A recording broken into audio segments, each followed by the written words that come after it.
Selanjutnya untuk presentasi yang kedua, langsung saja silakan Mbak Mara. Baik, terima kasih Mbak Chandra.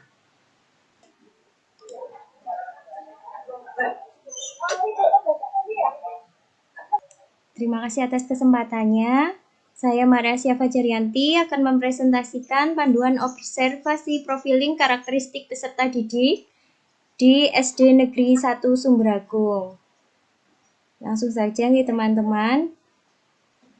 Rencana pelaksanaan observasi profiling karakteristik peserta didik akan dilaksanakan di SD Negeri 1 Sumberagung dengan sasaran observasi peserta didik kelas 2A sebanyak 21 anak. Panduannya sebagai berikut. Ada 5 aspek yang diobservasi. Yang pertama etnik. Apakah terdapat keberagaman etnik di dalam kelas? 2. Jika ada, bagaimana guru menyikapi keberagaman tersebut? Bagaimana pengaruhnya di dalam pembelajaran? Bagaimana pengaruh keberagaman etnik terhadap interaksi antar peserta didik? Jika tidak terdapat keberagaman, apakah ada pengaruhnya terhadap pelaksanaan pembelajaran? Aspek kedua yaitu status sosial. Bagaimana latar belakang status sosial, pendidikan, pekerjaan, kondisi keluarga orang tua peserta didik? Bagaimana pengaruh status sosial terhadap pelaksanaan pembelajaran di kelas?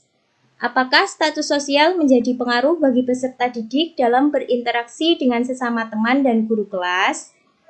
Bagaimana guru menyikapi hal tersebut? Aspek ketiga yaitu kemampuan awal. Bagaimana cara guru mengetahui kemampuan awal peserta didik? Kedua, bagaimana kondisi kemampuan awal peserta didik di kelas? Aspek keempat, gaya belajar dan motivasi. Bagaimana cara peserta didik belajar di kelas?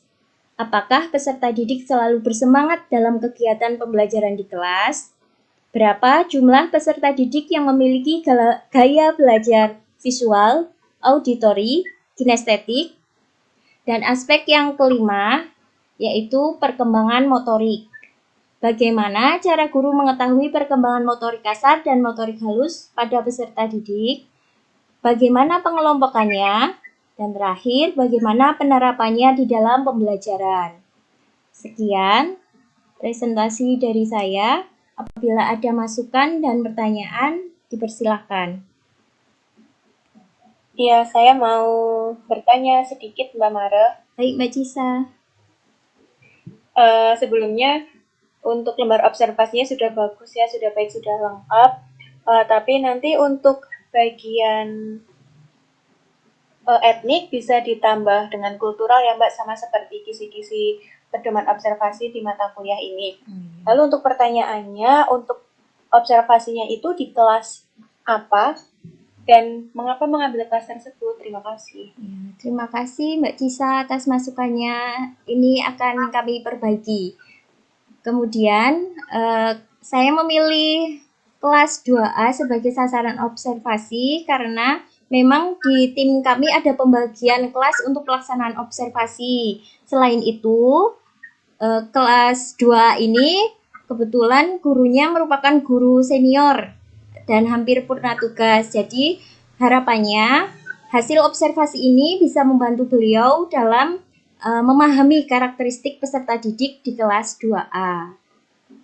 Terima kasih. Oke, sangat berguna sekali ya Mbak. Semoga observasinya lancar. Terima kasih. Ya, terima kasih juga Mbak Cisa.